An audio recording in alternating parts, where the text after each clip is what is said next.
Dire team ban.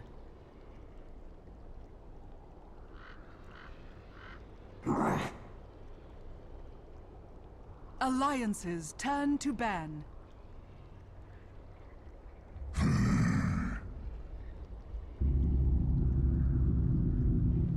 Alliances turn to ban.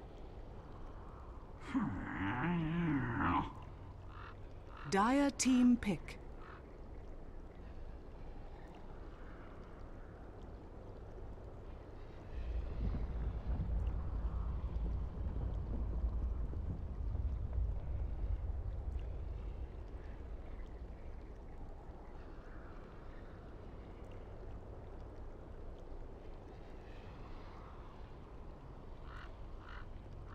Ten seconds remaining. 5 seconds remaining. Reserve time.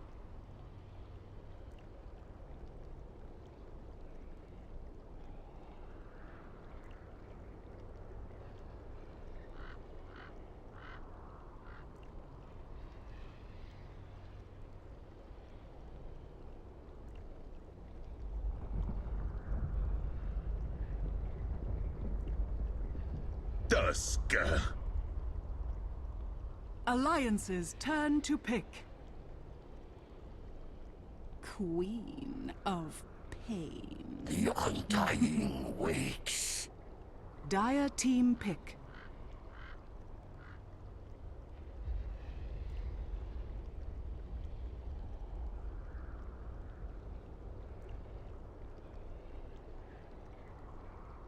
Winter Wyvern. Dire team ban.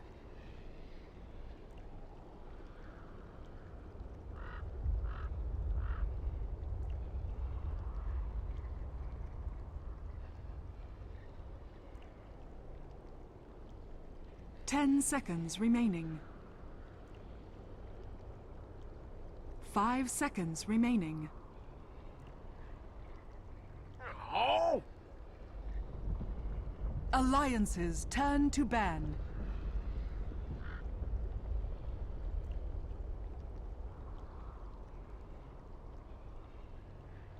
Hello, and welcome back, ladies and gentlemen, to Beyond the Summer presentation of the Starladder Star Series 13 European match between Arcade Power Rangers and Alliance. So, we're going into Game 2 of this best-of-3 series, with Alliance being up 1-0. It was kind of back and forth throughout the first 20-30 minutes of the game, but what seemed to be prevalent was the fact that the Nature Prophet didn't really come online the same way the Nyx Assassin did, in terms of actually able to contribute massive damage to the team fights.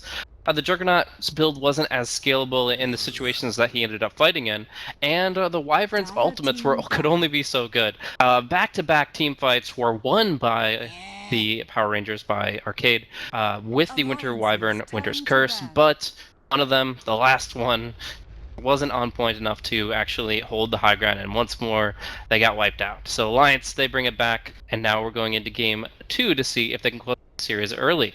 Thanks once again for tuning in. I'm myself, Blaze, and let's get into the draft. So what we're looking at here is an opener involving a Wisp ban, just to take that off the table pretty early for Alliance. They're going to open up with Queen of Pain Undying instead. Tusk Wyvern is a great opener in general. I mean, you're going to be able to fight very effectively with that, but I'm not sure how they're going to really make the Tusk threatening. When you're up against a Queen of Pain who has the blink back, Undying who has the soul repeal, you really can't kill off a target quickly enough just with that snowball initiation. So I feel like Alliance already responding pretty well to this, and yeah, it's just going to be difficult to really find the kills if Ak is on point with his Undying action.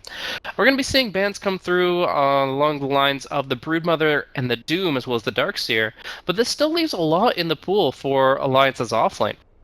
They want to run something like the Nature's Prophet, for example, they absolutely can. It's not an obligatory pick, but a lot of Alliance fans would say otherwise. Gyrocopter Alchemist banned out from Phase 2 by Arcade, and Ember Spirit Night Stalker banned out as well. So Jakira's actually going to be coming out for Alliance, interestingly enough. They're going to be really emphasizing kind of Deathball push here, I would say. Undying, Jakiro, two supports that can really just tear through towers. You put a tombstone behind it so that they can't really come to its defense easily, and then Jakiro Liquid Fire and make it so that it itself cannot attack. It makes it very difficult. The counter to this is actually an interesting hero that most people wouldn't really think of. But if you really want your towers to work up against Jakiro, you actually pick up Ogre Magi and get that level 1 Bloodlust on the tower to help it out a little bit. It doesn't fully negate the Liquid Fire, of course, but it's a nice nudge in the right direction. I think it's cute. Anyways, they're not going to go with anything of the sort. They're going to be going for the Disruptor here. And this hero has the potential to mess with the Queen of Pain. Obviously, she blinks screams in. If she doesn't get her Sonic Wave off in time, she gets glimpsed back, and she has to run back to the fight. Otherwise, you can Static Storm and lock her down so she can't get her spells off that way. So, either way, you know she's committing, you don't want her to get that damage out, you have a couple ways to respond, but it just didn't seem to be the most defining aspect of Arcade's draft last time, and I'm curious if this time it'll be any different. Wyvern, Disruptor, same supports, see what their cores turn out to be instead. Alliance, they've got 50 seconds left in reserve time, thinking about their fourth pick here. Jakiro definitely support. Undying 50-50, and then we're going to be seeing Clinks here in the carry role. So this still leaves it open. Does Bulldog want to pick up Undying? I don't think so. I think that's like an ARCADE Undying. So what that means is that Bulldog's hero is still in the pool, and we're going to be seeing one more potential ban on a Nature's Prophet. So it begs the question, why does S4 prioritize Loda's Clinks over Bulldog's Furion? That's definitely interesting to me. I feel like the Furion is a little bit vulnerable to the Tusk. You can definitely close in on him. But we've also seen Bulldog pull some really cool moves against Tusk, if you're caught in the Ice Shards, using his Sprout to actually put himself out, using spawn boxes, essentially. Slaughter's going to be the duo. Starladder, Tusk, going to be coming out. Up against the Clinks. And it's really, even with a tanky hero like Jakiro, it's hard to really respond to that effectively. I think you might even have to commit a tri-lane and leave Bulldog to go solo. Along with that, Starladder's Amplify Damage, of course, will provide Vision of Clink, so you're not gonna, you can just have a Sentry Ward in play to get Vision of him originally, and then you'll have Vision that point forward. 10 seconds remaining. So, physical damage potential. Means that Arcade can pick up a physical damage carry in their safe lane position, but I'm curious what hero that'll be. It'll be another Juggernaut, perhaps? I think that hero is not bad at all in the current 4 versus 4. And they ban out the Dazzle, just in case Bulldog was going for that Undying. The reason for that is that Dazzle is probably the best hero to survive against Tusk dual lanes. He sits on his creep wave, shadow waves if they ever snowball on top, and that heal bomb should allow Clinks to trade 1-for-1. But no, the Dazzle's not going to be in the pool, so we're still probably going to be seeing a Bulldog pick here, but we'll have to see. 10 seconds remaining. Clockwork going to come out for Admiral Bulldog. This means Undying has the potential to aid him, but also the potential to really just focus on the safe lane. Because I think that a 3 versus 2, Undying Jakiro Clinks actually has a pretty good shot of shutting down the Tusk Starter, and you're going to see the unable to rotate away to mid because Queen of Pain's so good at blinking away from the snowball. So it's kind of a situation where you're forced to go aggressive into a lineup that can survive very well against what you're bringing. And I'm a little bit concerned about that. I mean, hell, the decay times 2 on Tusk Starladder will alone take away a lot of their damage, a lot of their health. Give that to the Undying instead. So yeah, I'm absolutely not sold on Arcade's potential to build momentum here in their offlane and subsequently their mid game.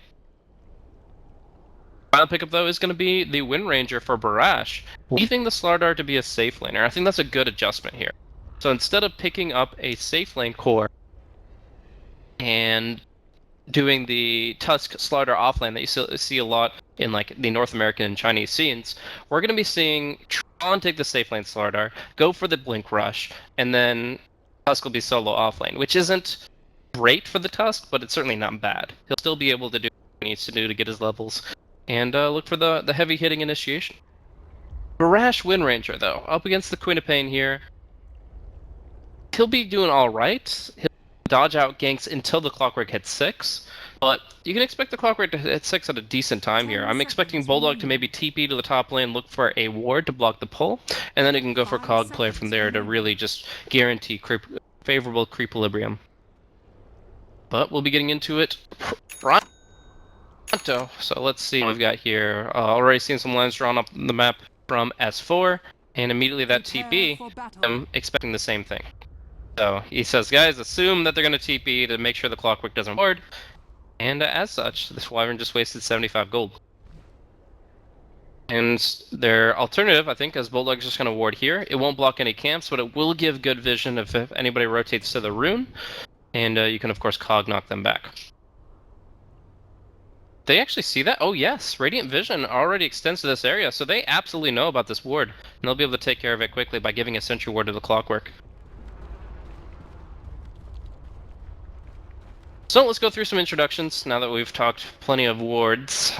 So I'm fascinated by wards, especially in this metagame, but I know a lot of you guys aren't. So let's just get to the pros here. We've got S4 on his Qualifier, no tally start. ARCADE is going to be running the Undying, the Mango, and the Stout Shield. I love that opener, if you can afford it. Obviously, you don't contribute as much in terms of support stuff, and that leaves Jakiro with pretty much just consumables. Minut's going to be supporting the safe lane. Loda going to be farming for the Soul Ring and probably the Ring of Aquila on the Clink's safe lane. Leaves Admiral Bulldog on the Clockwork off lane, not even getting anywhere near this side of the map. He just does. He knows they're going to be looking for him, and he stays back, going for the cog play as you would expect. But beyond that, let's get into the introductions for the Dire side here. We've got ARCADE. The cogs just to see where he puts it, but looks like it'll be under tower. It's the range creep out. That's actually really slick. The Wyvern has to tank this range creep for like good 5 seconds just to rebalance the creep wave. And that'll be Big Dumb Dota on the Winter Wyvern doing that to make sure the range creep isn't the first to die, and therefore the creep wave is reset. They even deny their own dire creep, so Bulldog's going to be in some trouble here.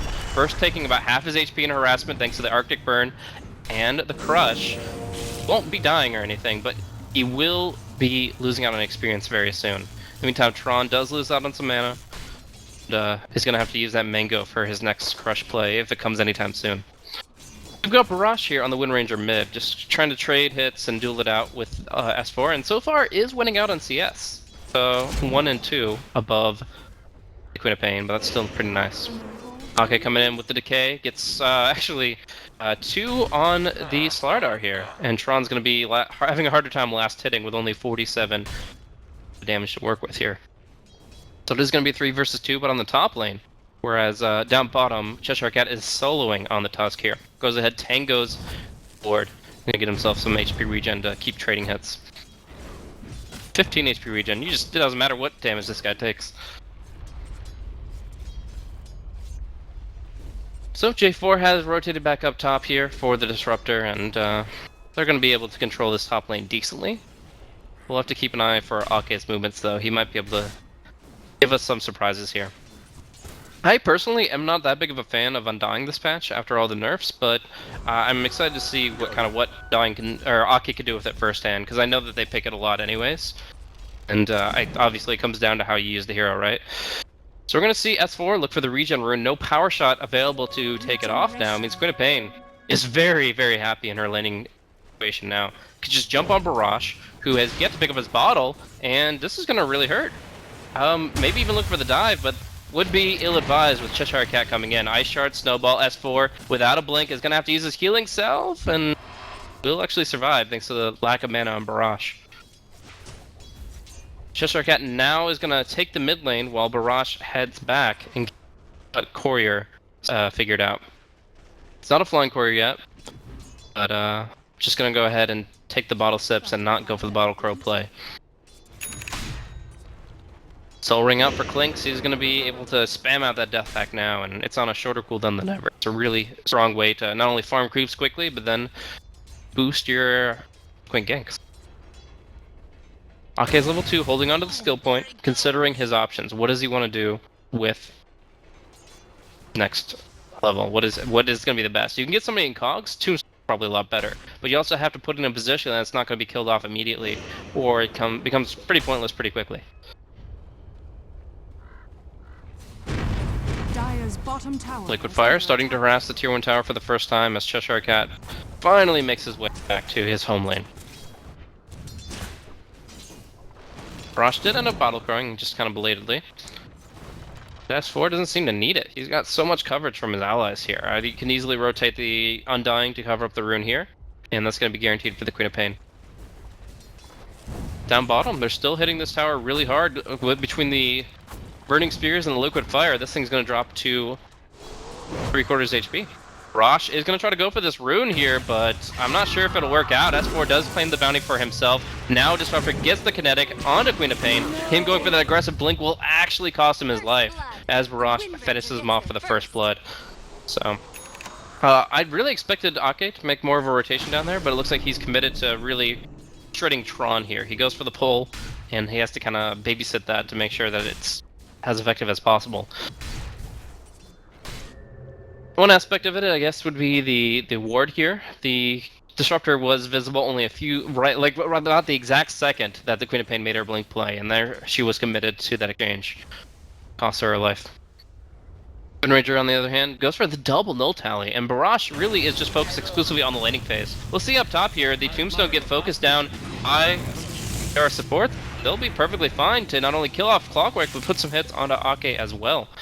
So, just some good damage there. They started with the glimpse onto Bulldog, pulling him into a position where he was ripe for kill.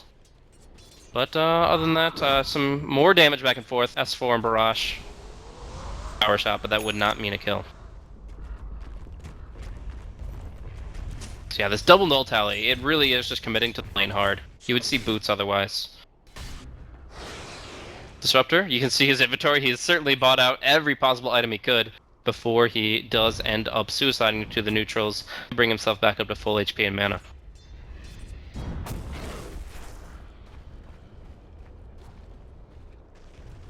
And Barash really is starting to take this lane away. He wants one more rune to kind of secure it, but that's going to be controlled by the Tusk as well as himself.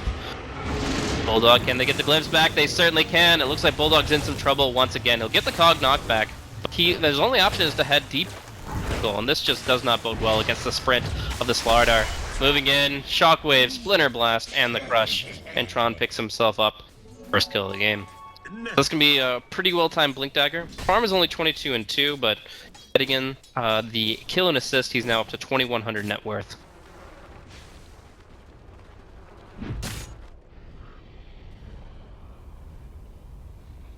In the meantime, Clink's just freely farming away here.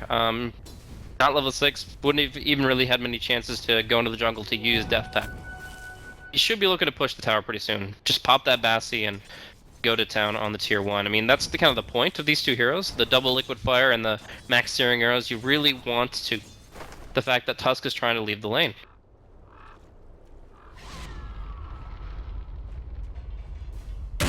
They're not sure if that's the safest play, and in fact, Winter Wyvern will punish that recourse by making his movement down bottom. Once the Splinter Blast will clear out the wave, if necessary. For now, they just kind of hold the line, and he gets free experience. Cheshire Cat still waiting, hoping for an opportunity here. Okay, we'll see him, and Snowball actually comes in. The Crush as well. They're going to be able to punish Bulldog's forward positioning once again here, even without a glimpse. The Snowball, oh wow, S4's rotation though. Gonna set up the kill on Tron, and the battery cell will interrupt Cheshire Cat's TP. So going in, they just bait him into it, and they set up a 4 versus 3 that profits significantly. Now down bottom, Big Num will continue to put pressure out on the Clinks, but a really smart play there from Alliance, just essentially using Bulldog as bait and making their rotation with the blink forward from the Queen of Pain and the TP of the Jakiro. They're able to force them to kind of stay glued to that position thanks to the Tombstone, long withstanding, and they claim their first 2 kills of the game very nicely. 8-minute rune spawn going to be pretty important though. Scouted out, S4, I don't think he can go for this. This would be really dangerous. He wants it, but no, waiting even 2 seconds longer could have easily meant his death. So it's going to be bounty rune for Ranger, regen for Clinks, as if he needed more HP and mana sustain, but Here we go. He's going to be able to Soul Rig Dark Pact and continue to put the damage out on... Or is it Death Pact? Ah, I always mix it up. Anyways, Death Pact out on the tier 1 tower, putting some good damage in. But in the meantime, the Wyvern is rapidly approaching level 6, and they've yet to punish it. I feel like that's one of the failures the Alliance have had in this laning phase. They did really well with their counter gank. S4 still is managing decently well on this mid, despite his early first blood death.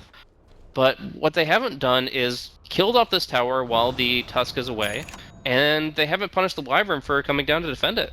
Those are two things they really need to have happen, or we're going to see this Winter's Curse come out earlier than, you know, some of the other heroes hitting level 4 or 5. Alright, this is the standard Clinks build. At this point, all you're looking for is either the Solar Crest, if you're worried about Slardara's auto attacks, or you go for the Desolator and you lay into somebody.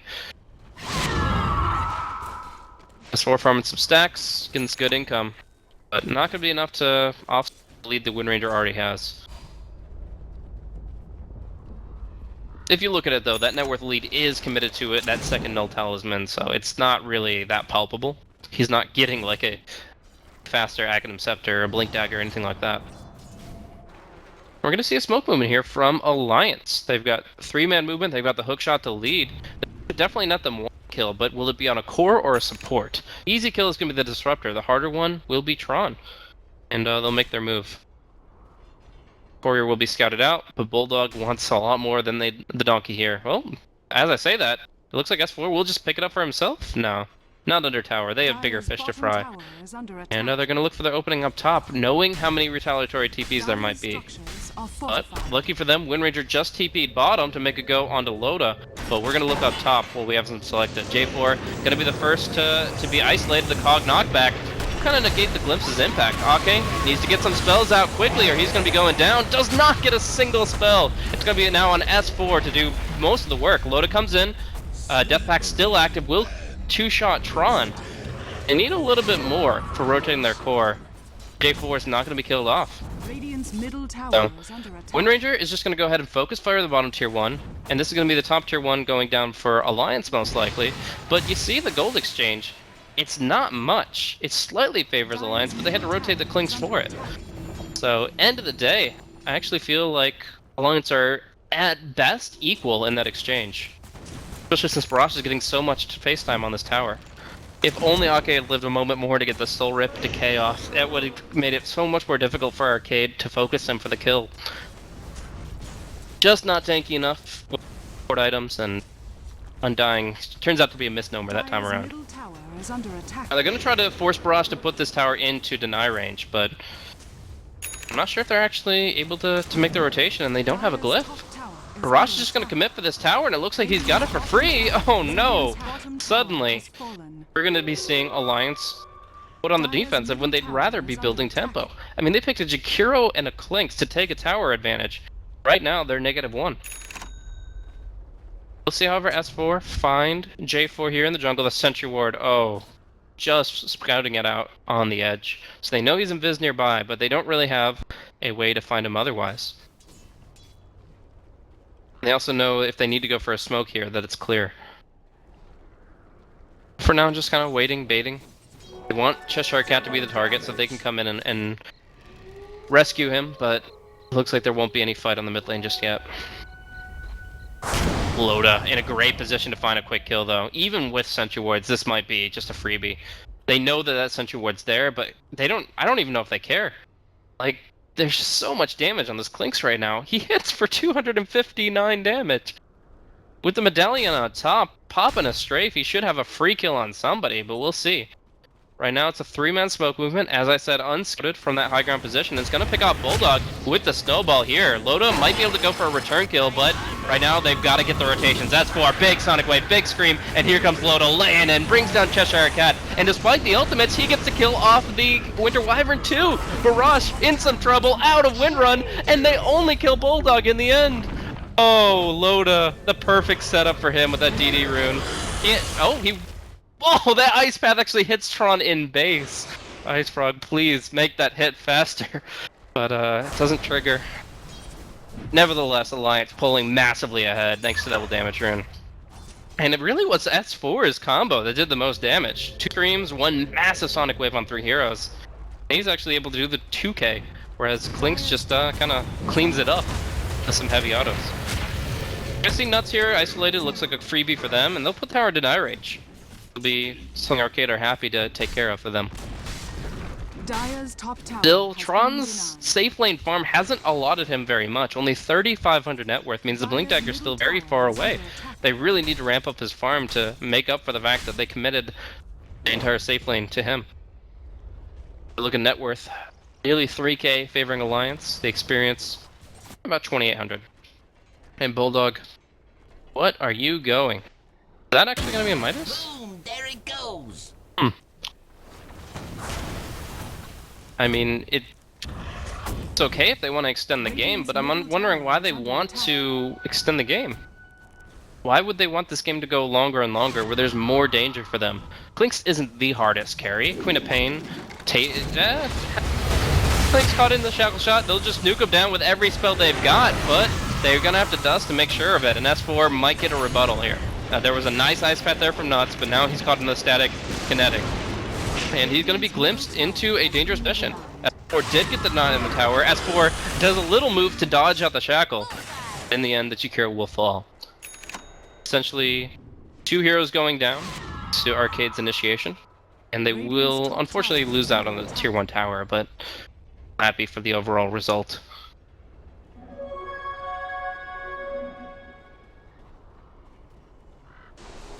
Bulldog looking for a hook shot here. To control the tempo of the game a bit, but doesn't find his opening. And that is indeed a hand of Midas on Bulldog. Clockwork, I mean... I'm trying to think of the real value here. Obviously, you'll get your Aghanims and your BKB faster. You can get a Shiva's Guard, which really helps your Tombstone survivability. I mean, long term, you're going to be getting a lot. It's just, I feel like it slows down their potential a bit. I think essentially what you can look at it like this. Clockwork either goes Blade Mail here or doesn't. If he doesn't go for Blade Mail, he's got that free item slot to work with, he's got an extra couple thousand gold, and he says, hey, well, I don't really want a Blade Mail in this environment, I'll just go for the Midas. Dire's middle tower If he goes for Blade Mail and Midas, he's just going to be saturated in item slots, so I don't think that'll happen. But he just apparently thinks that the Blade Mail is going to be lower impact this game. Dire's bottom tower And there is are, under in attack. some ways, that's possible, but I feel like the Wind Ranger, for example, can be punished heavily. If you can just hook shot on top of her and she doesn't have a Force Staff, you pop the Blade Mail and she can't do anything. You see S4, he's already committed the Blink, but he's got plenty of backup here. As we see inside the cogs, it looks like the Wind Ranger can't do anything anyway. It's just going to be going down to magical effects as the Wind Run is expiring. S4 narrowly surviving. The Splinter Blast will not connect. And that's going to make it a 2-for-0 as they clean up the Tusk on the back end. So Tron really needs to get that item. He needs to get that Blink. He needs to be involved in these fights. It just feels like he went for a lot of kind of segue items. He's like, I'll get the bottle. That'll hold my mana. I'll get the magic wand. That'll, you know, it's just all these little items add up very quickly to a very delayed Blink Dagger. And now they might not be able to hold their mid lane. It's back on Loda. The Winter's Curse, Nuts inflicted by it as well, and they will kinetic static for the kill there. There's Tron's Blink Dagger just in the nick of time. S4 will drop a nice Sonic Wave once again, though, and that should net them one more. The Scream's just out of range, so they're going to have to disengage without a single kill to their name, and actually, Bulldog looks to be going down here. S4 gets glimpsed back into Hellfire, and the zombies will clean up the Winter Weapon the Disruptor in the end. So, very hot and heavy engagement. Looks like we might see a lot of blood in the hands of Power Rangers as Tron blinks forward again. Cheshire Cat cleans up Clockwork, and with the help of the Starladder Blink, Rash is going to clean up a double. They do lose their courier and all that mess, but hardly seems to matter when they're able to jump forward. As it's actually a 3,500 gold swing. And they get 1,600 more experience out of it as well. Now they'll look for Roshan, the amplified damage there. No focus fire. Gonna have to try to make this as quick as possible. The Sigil will help, and they're now out of range for the clap, but even still, it's not the easiest target to bring down, especially with Loda stalking. No Rocket Flare in the pit just yet, though. Now they see it. Now they see everything that's going on. There's a null tally on the ground. There's a Roshan up for grabs. It's going to go to the Wind Ranger, and Loda just kills J4, but he might actually die from this position. We're going to see the fight break out east here. Cheshire Cat gonna be able to make it away just barely, whereas the Disruptor will be cleaned up. But even still, they otherwise make a clean disengage, and they don't even check the pip for Big Num. They're like, yeah, he got away. He's a Winter Wyvern. It's what Winter Wyvern does. But really, they could have gotten one more freebie to try to make up for the loss of Roshan and the Aegis.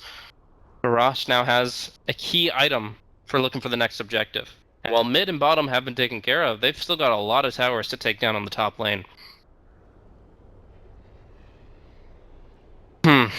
So, Bulldog Midas goes for the Force Staff to follow up. I mean, they're not bad items, it's just definitely not something you'll see very often. Probably one of the offenders with the least Midas pickups. And while he does add a lot of value to the late game, I'm not sure if other heroes do. The Undying and the Jakiro in particular have a lot of limitations in the late game stage, unless you're able to actually tank up on the Undying and really get the use out of that Flesh Golem. If you look at the win rates on Undying, based on game time, it's shifted a lot from 6.84 to 6.85, where he used to peak in the 20 to 30 minute death ball style. Now he peaks in 30 to 40 minutes, thanks to the lineups that he's often picked with, as well as the Aghanim Scepter buff. But in the end, he still tapers drastically beyond 40 minutes, and this is something that Alliance have to take into consideration. Midas is starting to kick in. They need more. They just need to start getting big kills. Clink's still farming with looking for that Desolator. Looks like he's getting a little bit cold feet here until he sees the enemy reveal themselves, but 4 smoked up, and S4 is drawing the line. He thinks that they're trying to bait the Tusk, but in fact they're going even deeper than that. See the charge in mid. This could be a huge fight for Arcade. Picking off Mind Nuts to start things off would be amazing, but there's gonna be the jump, blinking forward, going on to Mind Nuts. The Tombstone's in a good position, and the Sonic Wave is on 4! Oh my gosh, massive damage from S4, and they're all getting cleaned up underneath the Tombstone. They'll kill off the Jakiro, but at what cost? They're losing so much life, and now the zombies are in pursuit. Barash kills off the Queen of Pain thanks to a nice shackle, but look, Tron, he's getting annihilated by these zombies, and it's just going to take one more hit to bring him down, but their focus is here on Barash's Wind Ranger, who will be able to get TP away, while Starladder gets killed off by the Rocket Flare. So they did end up buying back on the Undying. They lost to Jakiro early, and they do end up losing the Queen of Pain. This nets Arcade a slight bit of leverage in gold, but they do lose out on experience. Adding in the Tier 1 tower for Alliance, adding in the loss of the Aegis for Arcade, that actually turned out disastrous. They thought they were getting the jump on Alliance, but Alliance reacted so beautifully with that Sonic Wave. As for, this guy's got to be hitting more Sonic Waves, heroes per Sonic Wave than almost anybody I've seen in recent months. This is just insane how well he's just finding those perfect cones, finding those perfect combos. He's just doing so much with so little, just the Orchid, and he's able to contribute easily top damage in every team fight. So, looking for more big S4 plays, but in the meantime, we're seeing the net worth graph shoot up to 3K. Experience looking great as well. And, I feel like Alliance are still starting to get their bearings, their feet underneath them. Undying will be looking for that mech into Guardian Griefs. In the meantime, Starladder looking for the AC rush, it looks like.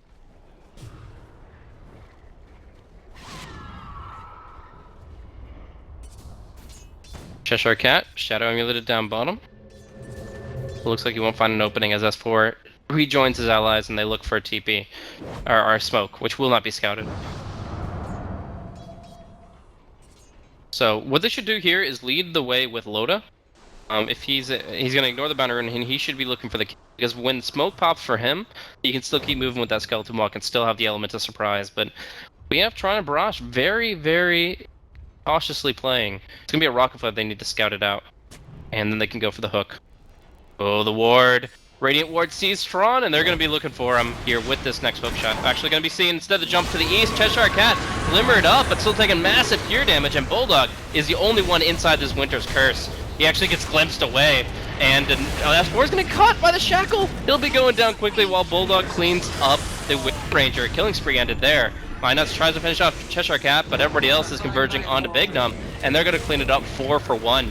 A great shackle kill, but just doesn't matter when they're not ready for the fight. Alliance are really just able to catch them completely off guard once again, really showing what they can do in these loft skirmishes. And unfortunately, these Big Numb curses just aren't doing enough. Like, the shackle shots are amazing, they're hitting every time. But in that fight, Wyvern contributed 1 Winter's Curse onto a single Clockwork, protected by his cogs, and then glimpsed back even to a safer position by the Disruptor. Like, why spam all those spells on a Clockwork? It's just not doing anything else. He drops 1 cogs, 1 hookshot, and you have to just let the Donger do his thing. You have to focus on the cores, and the Clinks is just doing monstrous damage right now, alongside the Queen of Pain. Right now, Ice Pass will come out against Tron, but they're getting reinforcements. They're looking for at least 1 pick off. The glimpse back on Bulldog this time might prove very useful. Bulldog goes down, and Tron running through the macro fire and the Ice Path, taking a lot of damage and killed off by S4. Loda wants Big Numb, really wants him. The zombies gonna get a couple of hits in here to slow him down, and the Ice Path should secure the kill. But going in onto Ake, they're gonna be able to kill off the Undying. But again, just not the best trade. Killing off 1 support. Flinks, however, in the it does fall in the process, and they're going to look to try to finish off 1 or 2 more heroes. S4 still raring to go, get some good damage on Barrage, and with the Ice Path, they very well might kill him, but another Winter's Curse, this one making huge impact. And it's now on Nuts to do this all by himself. He gets Liquid Fire out against Wind Ranger, tries to amulet himself, and they don't have the detection. Ice Path misses, and Barrage will bring him down from the high ground. But that was actually close for Nuts. He almost got it. So, Clink's going down. Obviously, a very important pickoff. If they don't kill Clink's there, then he's able to just clean up the rest of the fight. They focused him down quite effectively, but I would say it mostly comes down to this Wind Ranger in that fight. Not only, as you can see from the damage, but just look at the spells she used. 4 focus fires, a couple power shots, 4 shackles. The shackles weren't as good as they have been throughout the game, but they were still effective enough to secure them their kills. It really just comes down to target priority. And I feel like there was a lot emphasized on like moving up here and killing off the fleeing Starladder, but Starladder re-engages in the fight at 100 HP. Got Liquid Fire taking him down. Maybe the hero could have even finished him off solo with just 1 more hit of the Liquid Fire. So I don't think S4 needs here, and they just need to really focus on the core heroes earlier on. But of course, Sonic Wave wasn't up until then, so maybe he just didn't have the ability to fight her until a few seconds later in the fight. Either way, Arcade, bring it back a little bit here, especially in terms of experience, and we've still got a ball game on our hands. We'll see Undying. That mechanism up in just 300 some on gold, but oh, good rocket flare actually. Gonna be scouting that out, and Ake hopefully survives. We'll see. Right now he's they could go over the tree line with the Arctic Burn and see what they can see. Ake drops the tombstone. They want to fight this here with the Clockwork trying to isolate a target. We'll keep our eye on Bulldog. Can he find somebody? But it doesn't look like it. They drop the tombstone, they scare them off, but can they get more? 4 staff, hook shot! Double 4 staff, and Bulldog can't get down to the river. Which means everybody gets out.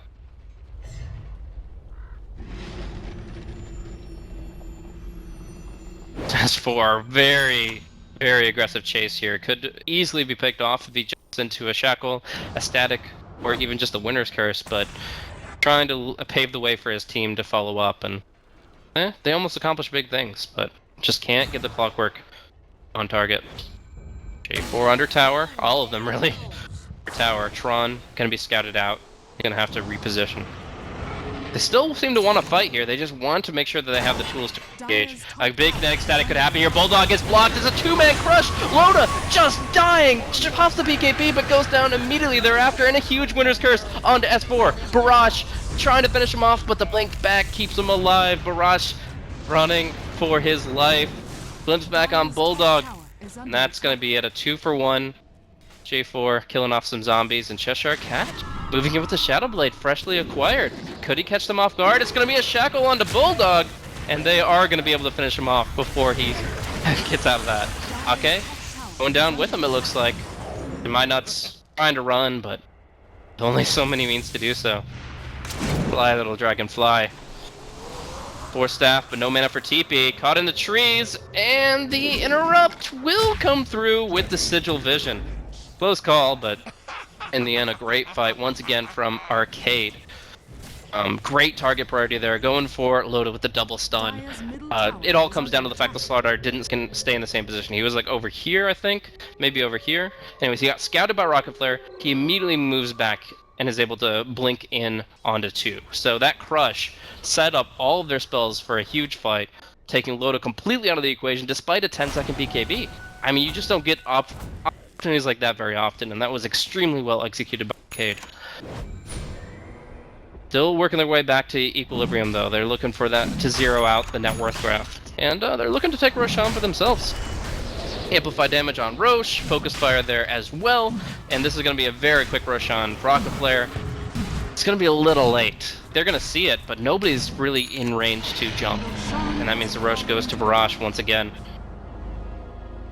Alrighty, so Clockwork's Aegis starting to kick in, but oh gosh, that just makes a Mr. Moneybags a pretty easy pickoff if Tron had the blink.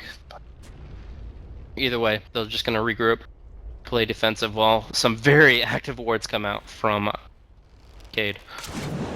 So yeah, we do see Bulldog, despite being a hero that doesn't really farm, is going to be here at about 9,350 net worth. He's 4th in the charts, even above the Starladder.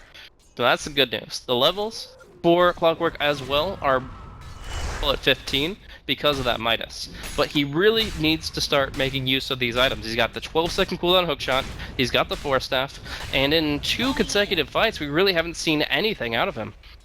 So they're going to look to close this one out. We're going to need to see some big Bulldog initiations and harder with Arcade having the Aegis, as well as so much vision. Is that 4? Yeah, 4 fresh observer wards all around the Radiant side of the map. I mean, the dire vision is just absurd in this area, and they're looking to take a fight here. I think Alliance have to give up this bottom tier 2, whether or not they like it. And we actually might see just a combo kill here onto Loda. He did Death Pact, so he's a little tanky, but KB run away.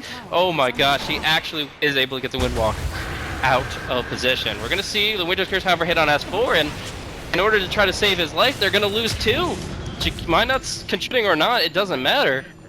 They're actually going to lose Queen of Pain and the Clockwork instead. Loda gets out just barely, but they almost lose more in the process. And that's a BKB charge, so he's down to 8 seconds.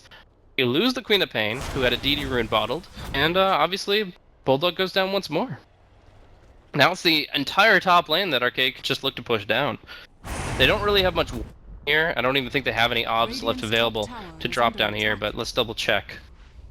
Yeah, they are completely out of observer wards right now, so they cannot troll this hill. They're still going to look to just take 2 towers consecutively. Radiant's top tower has fallen. Not a lot of mana on the Wind Ranger either, and no arcanes to help him out. Radiant's top tower Problematic, but looks like Barrage only wants to commit 1 spell here.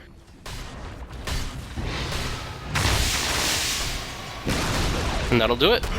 2 towers in their favor, and in the meantime, Minuts just does what he can to split push. Loda walking under Obs and Sentry left and right, and I think he'll be able to TP to their tier 2 and re-engage on him very shortly. We'll see. Right now, Loda just to get some good damage in, but that 1 blink crush and a snowball or a tusk TP, they should be able to find that opening. Loda bails out. And that'll be the end of that. So, new items coming out. We're going to be seeing BKB, of course, for S4's Queen of Pain. Guardian Greaves, probably next for the Undying. Glimmer and Force has been up for Jakiro for a little bit now, and we are going to be seeing MKB next for the Clinks, allowing him to really focus down that Wind Ranger. From there, you're also looking at Wind Ranger just having Daedalus, Disruptor having a Ghost and is working towards an Axe, and a potential jump here up top. It's just the supports. That's not really 2 sets of heroes that can find anything. Beyond that, Armlet is up for Starladder. He decided to go for that before the AC. And I think that's better, honestly. Getting a little bit more raw HP to work with before you go for the Assault Cross helps out strength heroes quite a bit. I like that pickup. Actually used to be a metagame where Starladder would rush Armlet as his very first item and farm the jungle actively with it, but now it's all about that Blink Dagger. He's been using it quite effectively. Looking for a shackle shot here. Breaking through Invis though. And there's gonna be a flank here. Loda coming in. They know about it though. They're gonna try to head him off with the Geometry sight. Loda gonna be walrus punched in the air. Gonna put AKB just in time, but he still gets absolutely obliterated by Barrage.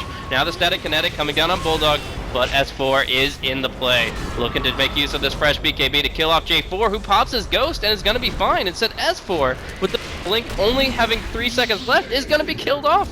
They lose both their cores, might lose Arcade too, and this was just the Geometry sight as well as the great Observer Sentry combo once again from Arcade.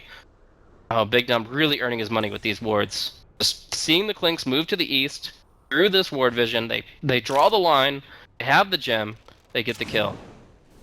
Just great prediction and great forecast from Arcade, allowing them to really just dominate the map with these carries dying so many times. Loda's died 5 times, S4's died 7. These pickoffs, it's something that Alliance can't afford much longer. Radiant's middle tower has fallen. Jigero can try to hold the line, but it's becoming more and more difficult. It looks like they'll just kill off this creep wave though. S4. Clockwork actually. Bulldog really needs to find more items with this Midas. And I can't imagine what it would be. Like I mentioned the Shiva's Guard earlier, I think that's really strong. But at this point, you might just need a Vlad's. Just get armor on your Clinks. Right now, he's only sitting at 15 armor, and the Wind Ranger is just shattering that. Like, absolutely tearing him apart. He needs more. A couple of good crits, and Barrage takes him down in seconds. So, I think that Vladimir's be a pretty good pickup for Bulldog. E-Blade wouldn't be too bad, but that's a very expensive pickup. We're gonna be seeing a smoke play come through. Current state of the game, we do see 3,000 net worth covering Arcade Power Rangers. We are seeing 7,500 experience on their end, and we're gonna see a smoke on smoke, a full 5-on-5. This could be an extremely decisive fight, and we're gonna see them actually go different ways. No, we're gonna see Arcade just barrel down the bottom lane, and this could be a huge opportunity here. S4 waiting in the wings, has a full opportunity, but Tron is gonna obliterate Loda. He's gone already. Ake killed off as well, and what can S4 do to try to make up for the 2 heroes already lost? He's gonna be hit by the Slaughter Bashed and killed before he can blink. Arcade just tearing them a new one. Absolutely destructive. Amazing damage coming out from all these heroes, finding the Clinks every time before he gets the chance to do anything. And they just don't have the heroes to react. Like, their most reactive ability is Soul Rip and Mechanism. They don't have like a defensive disruption and a way to avenge swap, to pull him out of a bad position. He just dies. Every single time he just dies too quick. They have to find the Clockwork initiation. He has to be in front. That's the only time they've won fights, is where Bulldog is the one taking the brunt of the heat from Arcade, and Loda just gets to sit back and lay waste. These last like 4 or 5 fights consecutively, Loda has been the target, and it has made his life miserable. And I mean, we learned from 6.83 that Clockwork is a great hero for creating space in the fights. Just getting the cog play around Clinks should allow him to just snipe it up, but that buffer has proved insufficient here against Arcade, and it really comes down to the blink initiation of the slot. Really on point. Well, I did critique the fact that it took a long time for Tron to find it. Once he did, he started putting it to work. And of course, Barras is more than happy to follow through. Now they have the AC, they have the BKB and the Wind Ranger, and at this point, it just seems like there's no stopping them. Alliance are really unsure of how to proceed. They just, I mean, how do you try to contest this? You just don't have the farm, you don't have the map control, you just don't have anything. And we're going to see another movement here for Power Rangers, though. Quickly just scope out the pit, and no info will come either way. Like, we're even seeing Tut's pick up of Vlad's before Radiant, even though I would say the negative armor for Arcade is even more relevant to the damage they're putting out. And just a quick note of negative armor. That's going to be the Roshan going down in about 4 seconds flat. Barrage going to be looking for Admiral Bulldog. He's tanking. And Loda's going to be hit by the Winner's Curse. Now taking a lot of damage. He's gone again. Okay, tries to keep people up. The Soul Rip helps, but it only kills off the Starladder for now. The Wind Ranger is still the one that you have to look to. She's doing a lot of damage in this fight just with crits alone. She is, however, going to have to disengage. Bulldog gonna be hit by the focus fire, and 2 crits in a row gives Barrage a godlike. So while that was originally more kills going the way of Alliance, Barrage is the heavy hitter, and he just gets to do his thing. Keep power shotting the pit. Oh, actually, no, never mind. They got the Aegis and so that doesn't really even come into play. And we'll just see that damage once again. More top of the meters. Bulldog taking a lot of hits. That's his job. And he's able to do it quite effectively that time, but still the Clinks will fall. Barrage gonna be able to kill off the Jakiro so quickly, and just can't stand and fight him. They might pop the Aegis here, but even then they have to leave. Oh no! S4 gets caught by the Shackle Shot and will be dropped low. If there was another crit in there, S4 might have just died straight up. And we do see Barrage looking for that follow through, looking for one more juicy kill. Shackle Shot will not connect, but look at the damage from that focus fire alone. Blink away will just barely succeed. Or they, yeah, blink TP away. So in that fight, Alliance actually did what they needed to do, and it still just didn't do enough because the Aegis. I would talk about the cheese as well, but Tron didn't get the chance to use it. He goes in extremely aggressive, almost uses an extremely effective cheese. Then he ends up getting killed just before he gets it off, thanks to the offensive soul rip of ARCADE. So they do focus the Starladder appropriately, but in the end, there's always going to be one hero that can clean things up, and right now Arcade going for another smoke, a very unpredictable one. I mean, this kind of smoke positioning from a dire team at 40 minutes is probably one of the most uncommon that you'll see. They're just going to catch Alliance completely off guard if they don't keep moving into enemy territory quickly. At least Mind should be caught out, at the very least. Dagger is up on Jakiro. We'll see how quick his reaction time is as Tusk kind of goes onto the wave. They're going to look to go all the way to the base with this one. Just one pick off is all they need, and they're going to go right into the Radiant base to do it. Nuts, even with the blink back, still gets shackled, and they just can't fight this. S4 is already killed off by the Winter's Curse. No buyback for him or the Jakiro. And what does it matter? Now Bulldog, the one tree in the base he gets shackled to, and Loda can only deal a few pinpricks of hits before he will be killed off as well. Look at the Wind Ranger's damage. Barrage just insanely farmed at this point. This guy is 24, 3 and 9 with a net worth of 22k. Oh my gosh, this Wind Ranger is just doing so much damage. And Alliance's supports, as I was saying, just couldn't do enough to break this Wind Ranger spirit. Windrun BKB is already one of the strongest combos in the game because it's almost impossible to hit the hero. Doesn't get disabled by much, only the hook shot in this game. It really makes it so easy for Barrage to clean things up, and at this point, a lot of it came down to initiation to get her to that level of farm. Like, she was manageable in the mid game.